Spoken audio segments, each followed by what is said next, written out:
War Photography, a presentation by Meredith Little. In this presentation, I will discuss the photograph taken by Malcolm Browne titled Buddhist Monk Sets Himself on Fire in Saigon, taken on June 11th, 1964. Specifically, I will address the historical context in which this image was photographed, as well as the events leading up to and surrounding the photograph. I will also discuss the formal elements and the journey of the image, and finally, we'll address the image's impact and legacy. Setting the stage: the Vietnam War and the Buddhists versus the Diem regime. According to the Associated Press, following years of growing tension in Vietnam, the Buddhist majority in South Vietnam reached its breaking point under the repressive regime of Diem. On May 8, 1963, in the ancient imperial capital of Hue, South Vietnamese soldiers opened fire on a group of Buddhists who were flying the Buddhist flag in direct violation of a government ban. 9 individuals were killed. According to the Associated Press, Malcolm Wild Browne was 30 years old when he arrived in Saigon on November 7, 1961, as the Associated Press's first permanent correspondent there. From the start, Browne was filing the kind of big stories that would win him the Pulitzer Prize for reporting in 1964. But today, he is primarily remembered for a photograph taken over 50 years ago, on June 11, 1963, depicting the dignified yet horrific death by fiery suicide of Buddhist monk Thich Quang Du. Browne died in 2012 at the age of 81. In late May and early June, the Saigon Buddhists staged street demonstrations and memorial services for the victims of the May 8th incident.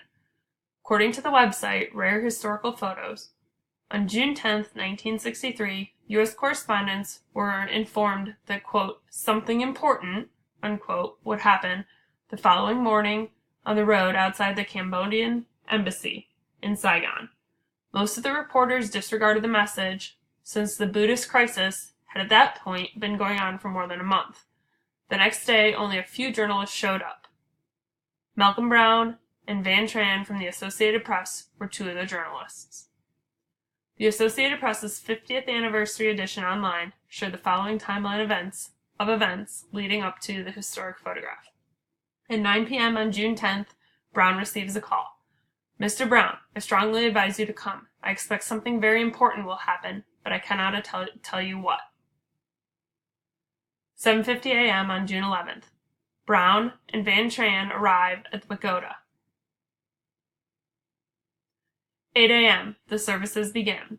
The temple and the narrow alleyways outside were already packed with nuns and monks in ceremonial robes.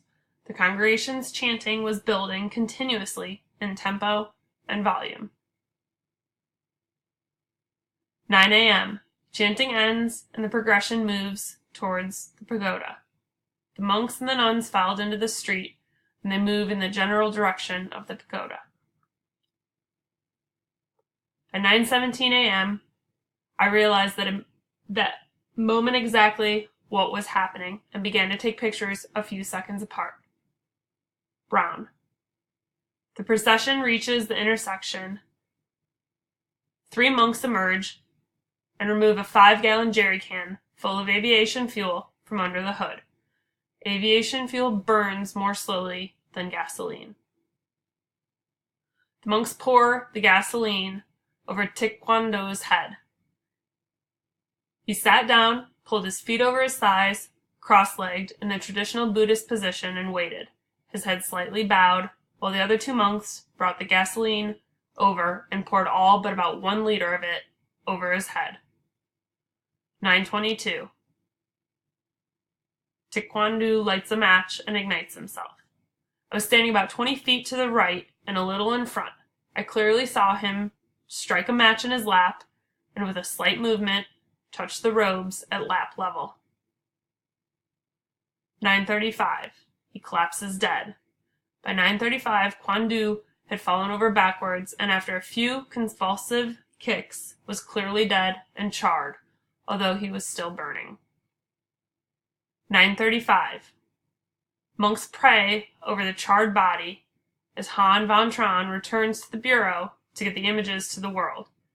I sent Tron back to the office with all our film and instructions to set air freight, shipments, and to book a telephone call to Tokyo in that order.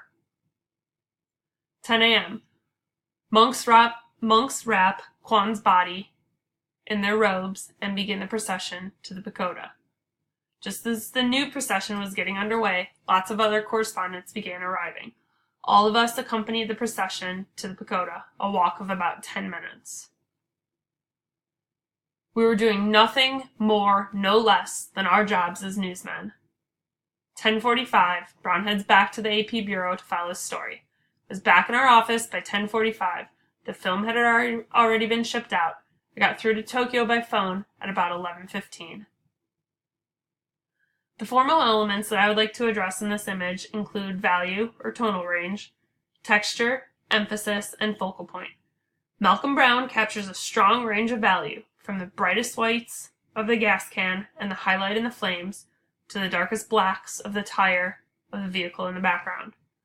Malcolm uses a large depth of field to ensure that everything from the foreground to the background appears in focus, including the faces of those watching in the protest.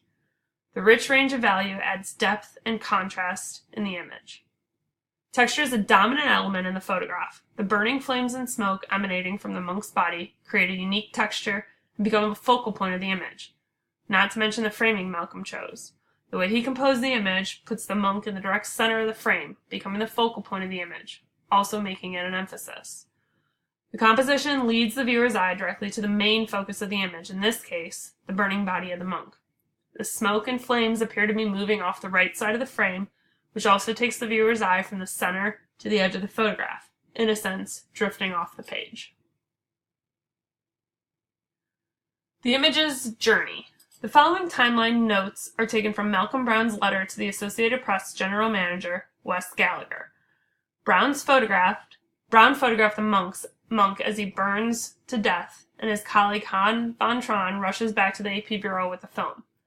20 minutes later, Han Van Tron expresses the film to the Philippines by air and files an urgent cable. It's the first word on the story. 5 hours after the event, the film arrives in Manila, Philippines, where it is then edited, printed, and transmitted to the U.S. 5 hours later, the images arrive in San Francisco and are relayed onward to AP headquarters in New York. 2 hours later, the chosen image is edited, captioned, and sent by wire photo from New York to AP, or Associated Press member newspapers worldwide. After another 4 hours, a mere 15 hours and 20 minutes total after the event, the image is carried by the morning press and is seen by the world for the first time. According to the Associated Press, the image we conjure up when we think of Brown's picture is not the one that was published in the American newspapers on June 12, 1963, just a day after the event. The one the papers chose shows a monk as a black mass surrounded by flames. It had been sent by radio from Manila to New York. It was used widely, but not universally. When it was used, it did not always appear on page 1. Nevertheless, it was that picture which shocked President John F. Kennedy, who immediately ordered a review of his administration's Vietnam policy. The review led to more troops, not fewer. As more pictures came in to New York in succeeding days, the complete sequence became available. The picture that we now refer to as The Ultimate Protest was one of these. It shows the monk's face and the fine drapery of his garments as he is engulfed in flame. It is this shockingly beautiful image that immediately took on a life of its own, so we no longer recall the first published image. In many ways, The Ultimate Protest paved the way for other iconic images of war, but by then, the world was used to this visual assault. It was also growing tired of the long war. The following are my resources. Thank you very much.